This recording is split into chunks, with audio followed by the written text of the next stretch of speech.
Autobiography of a योगी, एक योगी की आत्मकथा, परमहंस योगानंद जी। आज हम अध्याय 26 पढ़ेंगे, जिसका शीर्षक है क्रिया योग विज्ञान। क्रिया योग विज्ञान के बारे में इस पुस्तक में कई बार जिक्र हुआ है। इसको आधुनिक भारत में प्रचारित करने में मेरे गुरु लाहिड़ी महर्षि का बहुत ज़्यादा योगदान है। क्रिया का मूल संस्कृत शब्द क्र है, जिसका अर्थ है करना और प्रतिक्रिया। इस प्रकार क्रिया योग जोड़ना यानी एक विशिष्ट विधि के द्वारा स्वयं को अनंत के साथ जोड़ना। एक योगी जो इसकी तकनीक या विधि को निष्ठापूर्वक नियमित अभ्यास से करता है, कर्म अथवा कारण के सार्वभौमिक बंधन से मुक्त हो जाता है। कुछ प्राचीन योगियों द्वारा बनाए गए विशिष्ट प्रावधानों के कारण मैं क्रिया योग को विस्तार से इस पुस्तक में नहीं बता सकता, क्योंकि यह पुस्तक जनसाधारण के लिए है। इसकी वास्तविक विधि एक क्रियावान या क्रिया योगी से सीखनी चाहिए। यहाँ केवल इसका विस्तृत संदर्भ ही काफ़ी है। क्रिया योग एक सरल मनोवैज्ञानिक विधि है, जिसके द्वारा मानव के रक्त को कार्बन रहित बनाकर उसे ऑक्सीजन से पुनः रिचार्ज अथवा पुनः ऊर्जावान कर दिया जाता है। अतिरिक्त ऑक्सीजन के अणुओं को जीवन तरंगों में रूपांतरित करके मस्तिष्क और मेरुदंड के केंद्र अथवा चक्रों से एक नई शक्ति का संचार पैदा किया जाता है।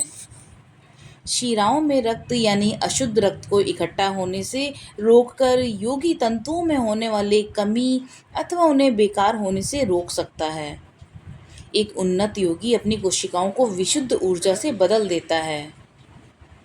एलिजा, ईसा मसीह, कबीर और कई अन्य पैगंबरों जो कि क्रिया अथवा इसी प्रकार की तकनीक में निपुण थे, जिसके द्वारा वे अपने शरीर को प्रकट या अंतर्धान कर सकते थे। क्रिया एक प्राचीन विज्ञान है और लाहिड़ी महर्षि ने इसे अपने गुरु बाबा जी से प्राप्त की थी, जिन्होंने इस तकनीक अथवा विधि जो अंधकार युगों में खो गई थी, इसे फिर से खोजा और परिष्कृत किया। बाबा जी ने लाहिड़ी महर्षि को कहा था कि जिस क्रिया योग को मैं तुम्हें दे रहा हूँ, वह उसी विज्ञान का पुनरुत्थान है जिसे कृष्ण ने अर्जुन को दिया था और जिसे बाद में पतंजलि ने जाना, और यह Isa Masih, Saint John, Saint Paul और अन्य शिष्यों के ज्ञान में भी था। कृष्ण भगवान ने जो भारत के महान पैगंबर हुए, उन्होंने भगवत गीता के एक श्लोक में कहा है, श्वास यानी सांस को अंदर लेते समय और प्रश्वास यानी सांस को बाहर निकालते समय एक योगी इन दोनों श्वासों को क्रिया विहीन अथवा निष्क्रिय कर देता है और इस प्रकार हृदय से वह प्राण शक्ति को मुक्त करके उसे अपने नियंत्रण में कर लेता है।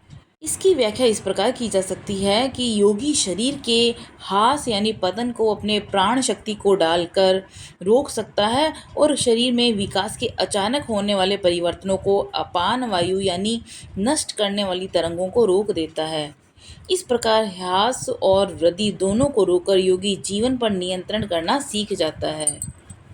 श्री कृष्ण भगवान ने यह भी कहा है कि उन्होंने अपने पूर्व अवतार में इस नष्ट न होने वाले योग को एक प्राचीन ज्ञानी या जिनका नाम विवास्वत था, उनको दिया था। विवास्वत ने मनु, जो कि एक महान कानून अथवा नियम निर्माता थे, उन्हें दिया।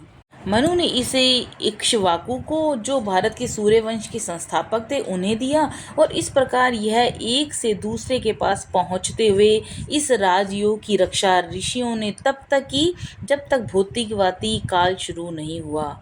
इसके पश्चात पुरोहितों की इसे गुप्त रखने और मनुष्यों को इसके प्रति कोई रुचि न होने से यह पवित्र विद्या या ज्ञान धीरे धीरे सबकी पहुंच से दूर हो गया। प्राचीन ऋषि पतंजलि ने योग को प्रचलित करने वाले एक महान ऋषि थे। उन्होंने क्रिया योग का उल्लेख 2 बार किया है। उन्होंने लिखा कि क्रिया योग में शरीर अनुशासन, मन पे नियंत्रण और ओम पर ध्यान केंद्रित करना मुख्य है। ध्यान के समय सुनाई देने वाली ध्वनि ओम की ही वास्तविकता में ईश्वर है और वही ब्रह्मानाद यानी ओम के निर्माता हैं। ओम के रचनात्मक शब्द है और यह एक स्पंदन यंत्र की आवाज़ है। यहाँ तक कि योग का एक नया साधक भी अपने अंदर इस अद्भुत आवाज़ ओम को सुन सकता है। इस प्रकार के आनंदमय अध्यात्म के प्रोत्साहन से भक्त यानी साधक पूरी तरह से निश्चित हो जाता है कि वास्तव में यह दिव्य शक्ति या सूक्ष्म लोक के संपर्क में है। पतंजलि दूसरी बार जीवन नियंत्रण या क्रिया विधि की व्याख्या इस प्रकार करते हैं। मुक्ति को प्राणायाम को श्वास और प्रश्वास को अलग करके पाया जाता है। सेंट पॉल को क्रिया योग या इसे मिलती जुलती तकनीक का ज्ञान था, जिसके द्वारा वे प्राण शक्ति यानी जीवन तरंग को इंद्रियों में इधर से उधर प्रवाहित कर सकते थे। इसलिए वे इन शब्दों को कह पाए, वास्तव में ईसा मसीह में जो परम आनंद मिलता है उसके लिए मैं रोज मरता हूँ। प्रतिदिन मैं अपने शरीर की प्राण शक्ति को निकालकर वे इसे योग द्वारा जोड़कर पर ब्रह्मा के आनंद यानी क्राइस्ट की चैतन्यता का आनंद या परमानंद लेते थे।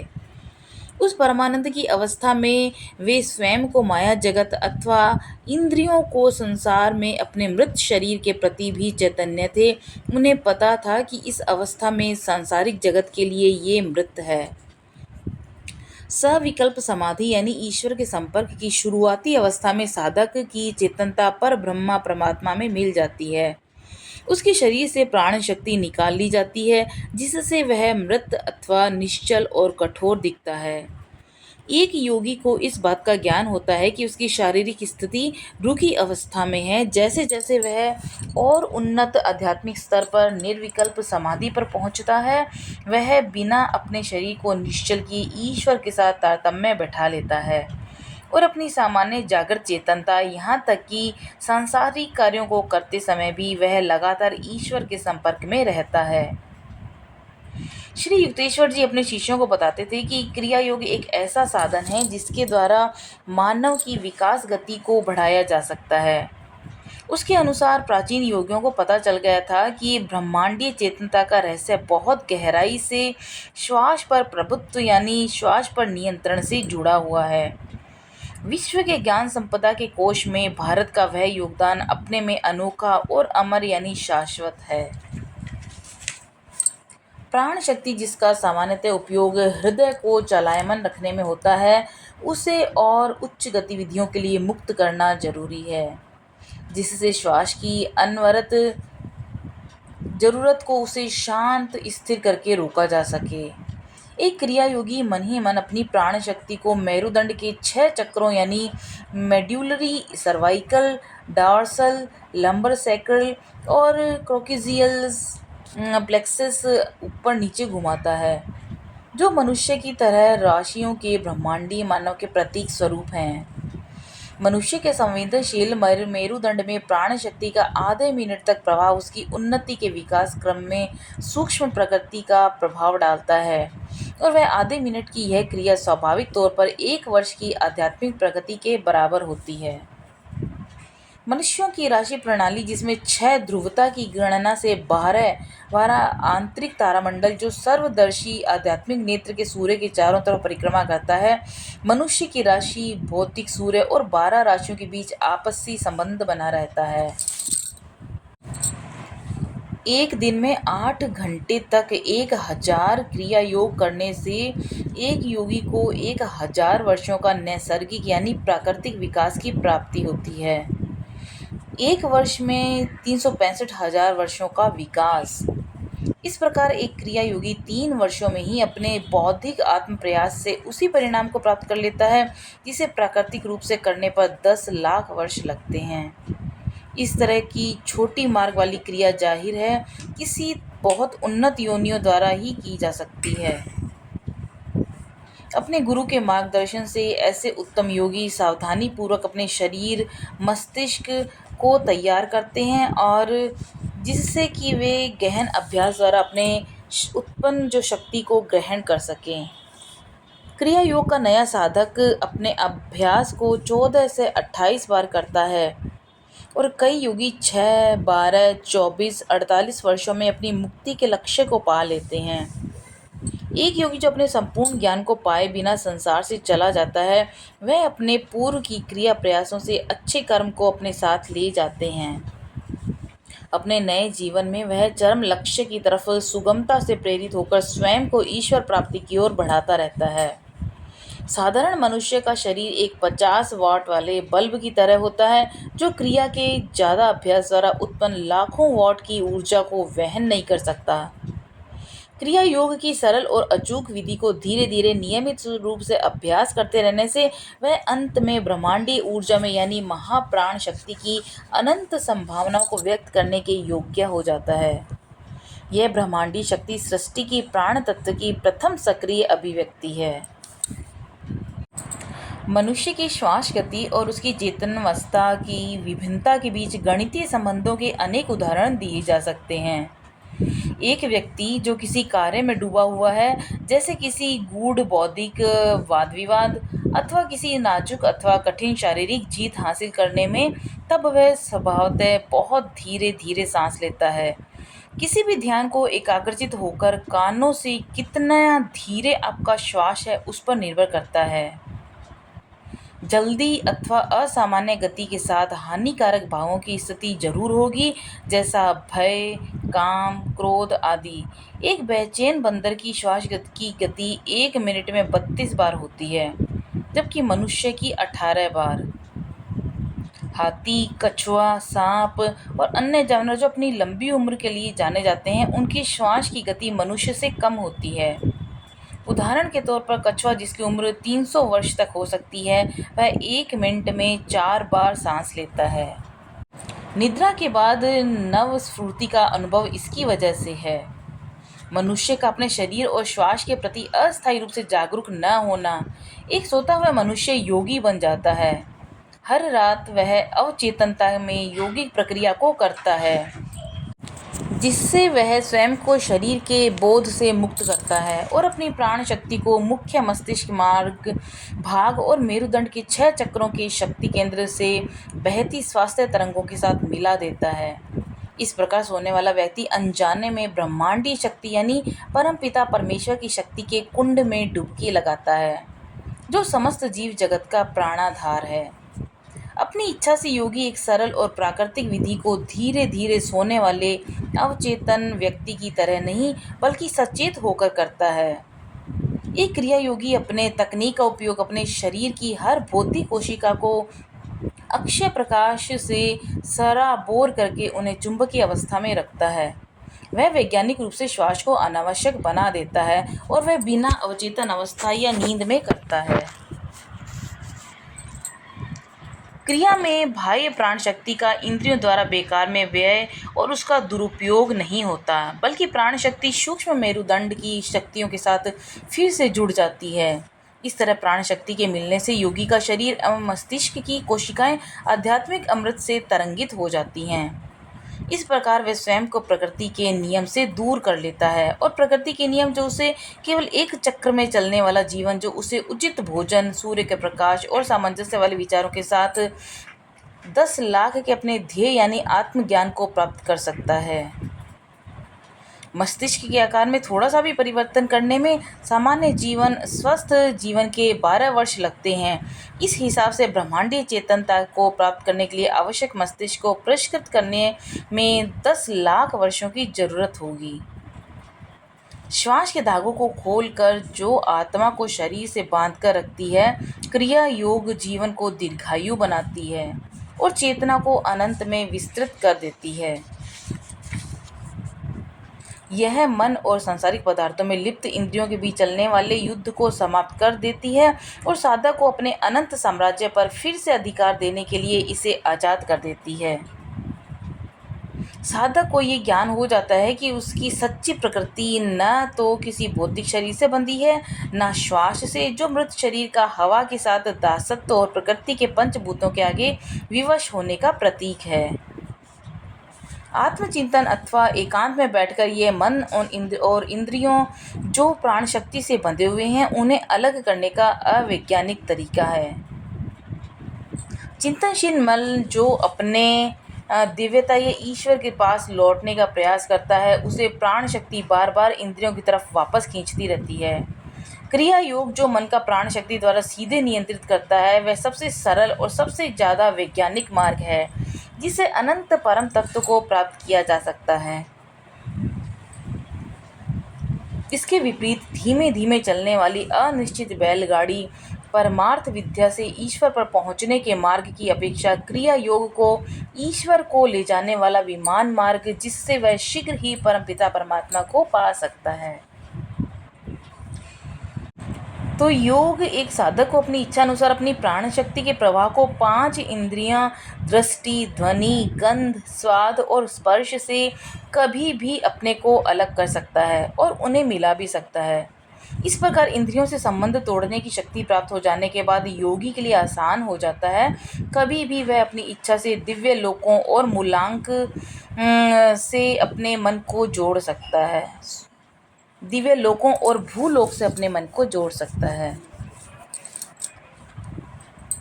तो अब वह प्राण शक्ति अपनी इच्छा के विरुद्ध उसे बेकार की संवेदनाओं और बेचैन विचारों में नहीं ला सकती है। क्रिया योगी जो अपने शरीर और मन का स्वामी है, अंत में वह अंतिम शत्रु मृत्यु पर विजय प्राप्त कर लेता है। अब तुम्हारा भोजन मृत्यु है, जिसका भोजन मनुष्य है। एक बार मृत्यु मर जाती है तो उसके बाद मरने का क्रम जो है वो खत्म हो जाता है। एक उन्नत क्रिया योगी का जीवन अपने पूर्व के कार्यों के प्रभाव से प्रभावित नहीं होता, बल्कि केवल अपनी अंतरात्मा के निर्देशों से प्रभावित होता है। इस प्रकार एक साधक सामान्य जीवन के अच्छे बुरे अहंकार भरे कार्यों के प्रभाव की वजह से धीरे धीरे गेंगे की तरह चलने वाली गति से बचने की कोशिश करते हैं। इस प्रकार आत्मा को जीवन के साथ मिलकर रहने की उन्नत विधि से एक योगी अपने अहंकार से निकलकर सर्वव्यापकता की गहरी हवा का स्वाद लेता है। इसके विपरीत प्राकृतिक जीवन का दासत्व जिस गति में रखा है वह अपमानजनक है। अपने जीवन को विकास क्रम की सामान्य गति में रखने से मनुष्य कभी प्रकृति से किसी रियायत की अपेक्षा नहीं रखता, लेकिन वह भौतिक और मानसिक नियमों का विरोध न करते हुए जीवन यापन करता है, तो भी उसे अंतिम मुक्ति के लिए 10 लाख वर्षों तक किसी न किसी रूप में इस जगत में आते रहना पड़ेगा। योगियों की टेलीस्कोप वाली विधि, जिसके द्वारा वह स्व आत्मा के पक्ष में अपने को शारीरिक और मानसिक स्वरूप से अलग कर देते हैं, इस प्रकार स्वयं उनकी श्रेणी में रखते हैं।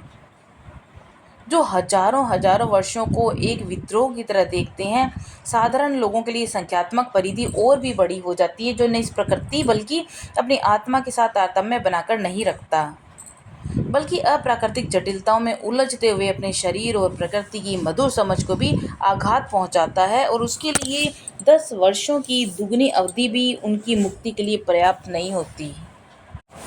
एक फूहड़ मनुष्य को शायद ही कभी